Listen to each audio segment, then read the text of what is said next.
O Shigeru Mizuki escreveu um dos quadrinhos sobre guerra mais fortes que eu já li, e ele provavelmente não é como você imagina depois de ouvir isso. Vou explicar. Marcha pra Morte, do Shigeru Mizuki, é um mangá bastante autobiográfico.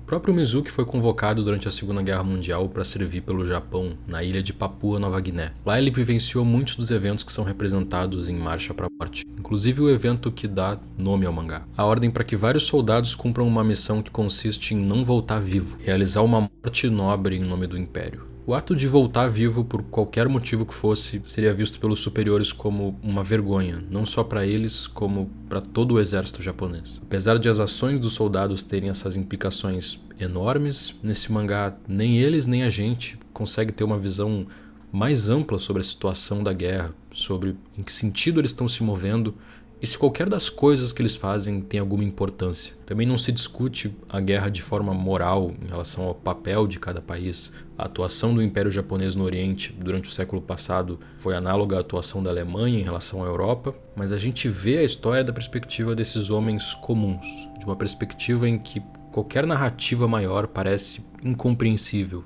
distante, diante de uma realidade na qual eles são submetidos a todo tipo de absurdo sem nem entender o porquê. No começo do quadrinho, as primeiras palavras que a gente lê são essas: que em nome da defesa da pátria existem aqueles burros que se alistam voluntariamente no exército, ao invés de correr para longe como todo mundo quer. Na rotina, sofrendo maus tratos, o dia passa entre choros e lamentos. Todos vão para essa ilha, longe da família, isolados de quase tudo. Alguns têm uma ideia idealizada, heróica do papel deles ali. A maioria só parece estar perdido, sem saber por que motivos são obrigados a estar lá, e qualquer ideia de estar ajudando o país ou cumprindo uma missão nobre vai se esvaziando ao longo do quadrinho. A vivência deles da guerra ali é de um cotidiano totalmente miserável, tedioso também. Eles trabalham muito, sob condições muito precárias, se alimentam muito mal, sofrem maus tratos o tempo todo dos superiores, também sem motivo algum. Um clima geral de comédia trágica paira sobre a condição desses homens no mangá. Tem uma hora que o personagem, que mais parece ser o próprio Mizuki, vai ao banheiro durante a noite, no escuro, pisa no buraco onde fica o cocô e depois lava a bota no balde do arroz. No outro dia, ele tenta dar esse arroz pro superior dele e, por coincidência, ele mesmo acaba tendo que comer na frente do cara. O quadrinho tem várias dessas histórias bizarras entre soldados e oficiais. Nessa rotina horrorosa, qualquer ilusão de servir e ajudar o país e as próprias famílias vai por terra.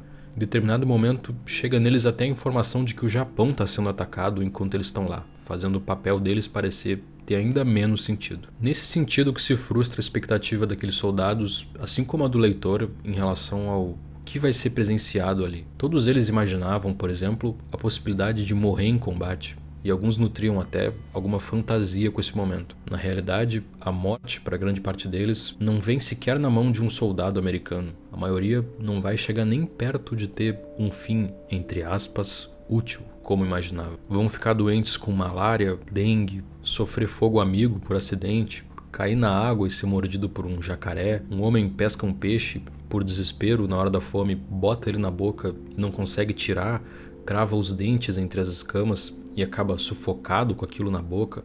Outro carregando um tronco para construir uma cabana, exausto, com febre, com a terra toda úmida, escorregadia, cai com aquele tronco por cima dele. Todo tipo de situação absurda que provoca esse sentimento de por que eu sou forçado a estar nessa situação horrorosa. Às vezes de forma cômica, às vezes só extremamente mórbida. É nessa perspectiva que o mangá captura a guerra. De jovens que não têm nada a ver com ela, nem fazem a menor ideia do porquê estão lá. Os desenhos do Mizuki mostram esse contraste. Os objetos de se fazer guerra, tanques, navios, aviões, são desenhados com muito realismo, detalhe, enquanto os homens, ao lado, aparecem num traço bem mais simples, alguns até caricatos. O mesmo acontece com a natureza da ilha. Os animais, a vegetação, são representados com um fotorrealismo muito grande. Nesse contraste se afirma a natureza quase beirando o ridículo da situação do soldado, parte desse sistema militar que é um grande moedor de gente. Ele tenta minimamente sobreviver sob um cenário brutalmente realista, em relação ao qual ele é totalmente estrangeiro e não possui nenhuma agência. A guerra é um fato que se impõe sobre eles de forma tão implacável quanto a natureza. feita para eles e não por eles. Quando são enviados para tal missão da qual não é para voltar, os homens cantam a canção que cantavam as prostitutas que eram enviadas para trabalhar para os vários soldados na ilha.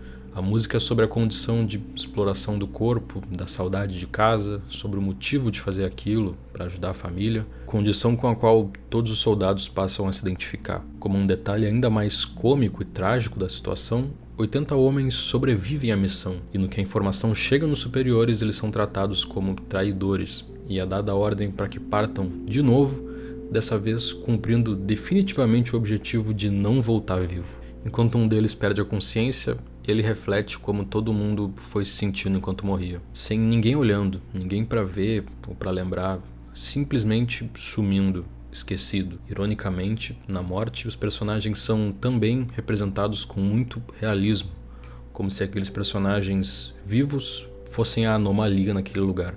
As individualidades, sonhos e desejos que a gente escutava de cada um são ruído, rabisco. Eles só passam a existir em harmonia com o fundo em volta na morte, se desbotando, se fundindo com o pano de fundo. O fim da narrativa deles, quando cumprem a missão do Império, é quando passam a existir realmente naquele ambiente, tão real quanto é profundamente irracional. Meu nome é Otávio e o Marcha pra Morte do Mizuki foi publicado aqui no Brasil pela Devir. O quadrinho é muito bom mesmo, eu recomendo de verdade. Eu vou deixar o link com desconto aí na descrição e no comentário fixado para quem se interessar. Não esquece também de dar uma olhadinha na nossa campanha no apoio, vai estar tudo aí embaixo. Obrigado pela atenção.